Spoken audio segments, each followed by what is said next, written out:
morning and a very warm welcome. You are watching Janata Television and this is English Bulletin with me, Chaitra. The top stories first. Festival of Colours being observed today amidst coronavirus concerns. Government urges revellers no celebrate Holi in public places. Kathmandu denizens to get water from Melamchi today. Government to distribute water in 4 places in the capital. Government confirms 85 new cases of coronavirus. Active cases dropped to 1,288. Security forces in Myanmar kill over 100 protesters. Observers say yesterday marked the bloodiest day since February 1st coup. And the Netherlands beat Latvia in World Cup qualifiers. Crawford becomes first woman to referee men's qualifier.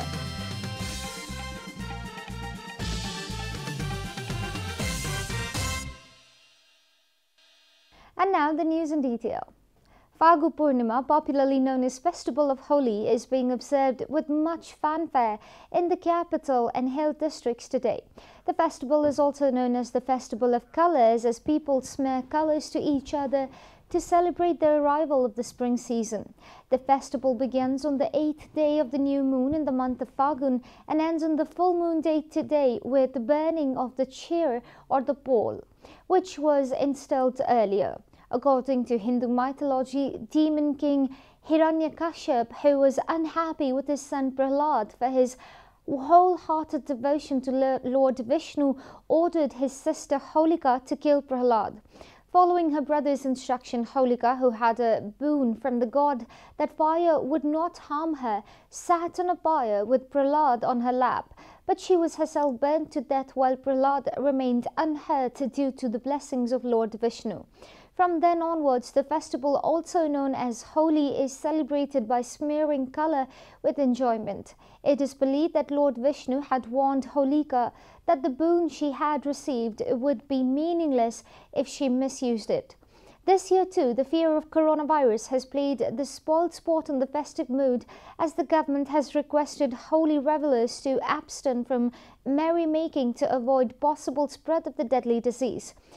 The festival is celebrated in Tarai tomorrow.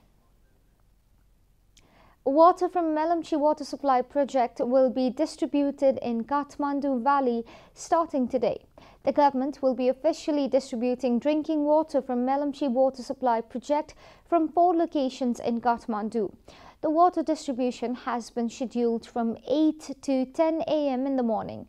Residents of Kathmandu struggling with drinking water crisis have expected some relief after the arrival of water from Melamchi project.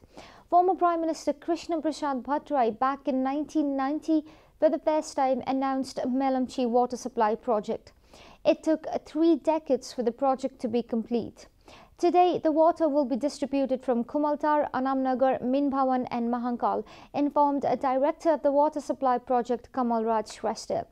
2 treatment plant has been set up in Sundarijal, Kathmandu to distribute at least 17,000 litres of water in Kathmandu, Delhi. The high-level air pollution in the capital is likely to remain for some more days. According to experts, forest fires in some districts have resulted in air pollution in the atmosphere. The pollution has caused poor visibility in the valley. The Metropolitan Forecasting Division informed that there will be some cloud formation on Monday, after which the situation might improve a bit. This is Janata Bulletin. We'll be right back after a short break.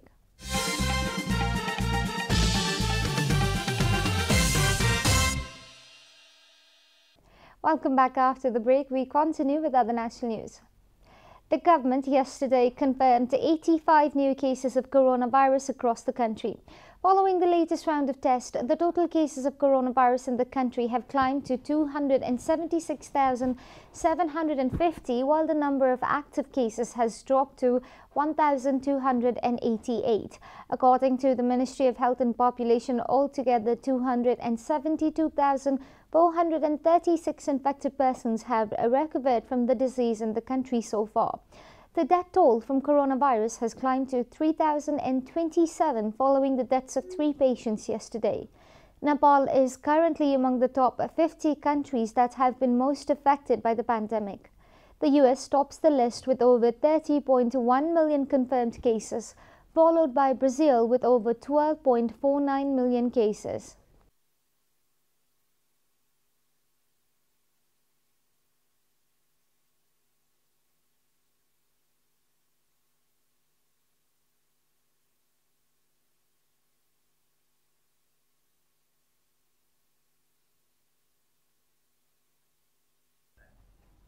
And now the news from economic front.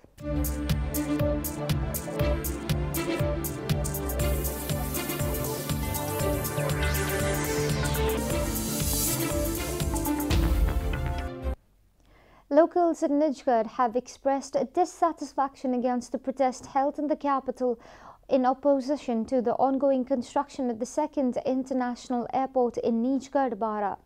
Locals in Bara stated they stand in solidarity with the government for the construction at Nijgarh International Airport. Youths in Bara have also organized protest programs to pressure the government for speeding up the construction of the airport. The youths have developed the slogan "Project of National Pride during our time." Civil societies and environmentalists should not oppose development without inspecting the selected area, local representatives have said.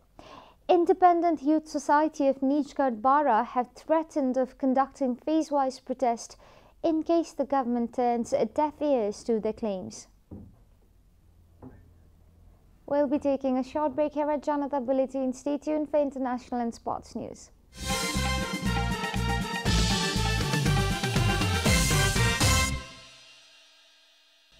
Welcome back, and now the international news.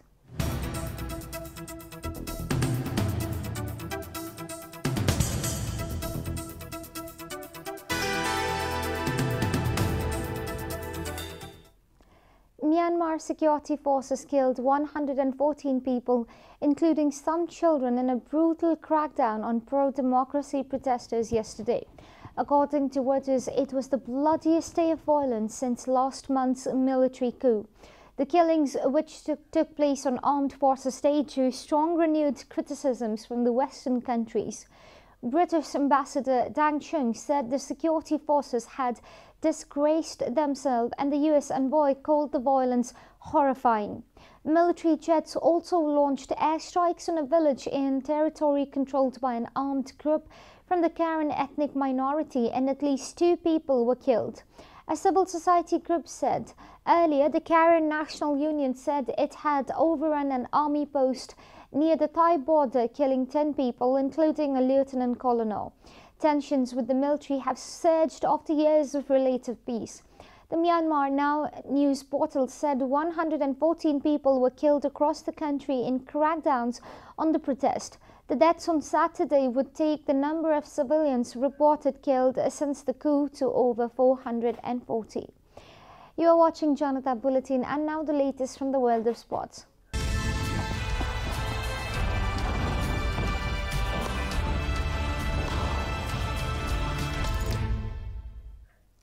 The Netherlands bounced back from their disappointment against Turkey with victory over Latvia in the World Cup qualifiers. According to BBC, Stefan Frappert became the first woman to referee a men's World Cup qualifier. The French woman has previously taken charge of men's European club matches. Feyenoord's Steven Berghuis and Sevilla's Luc de Jong both scored in the Dutch victory. Netherlands' performance was dominant, in stark contrast to displaying during the 4-2 loss in Turkey last week. Frank de Boer's side should have scored more than the 2 goals against Latvia, having created an incredible 37 chances. Elsewhere, Romelu Lukaku rescued a point for Belgium in the World Cup qualifier with the Czech Republic in Prague. Lukaku proved put the host ahead with a finish from outside the box that flew into the bottom corner. Lukaku sent defender Ondrej Seltuska one way and then the other before firing under keeper Tomas Velik.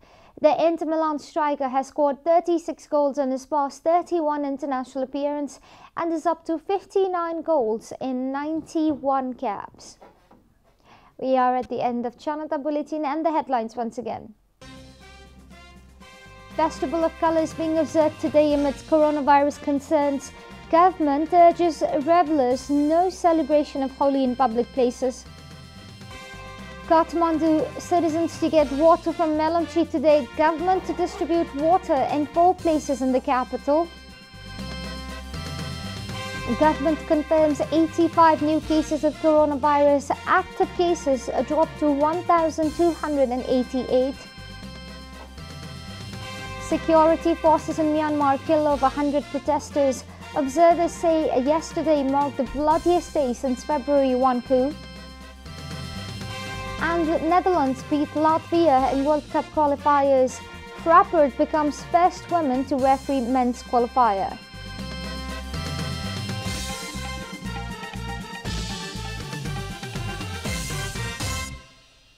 And that's all from the English News Desk for today. You can follow Janata Television and our programs on various social media platforms, including on our website at janatasamachar.com. Keep watching Janata Television. Namaste.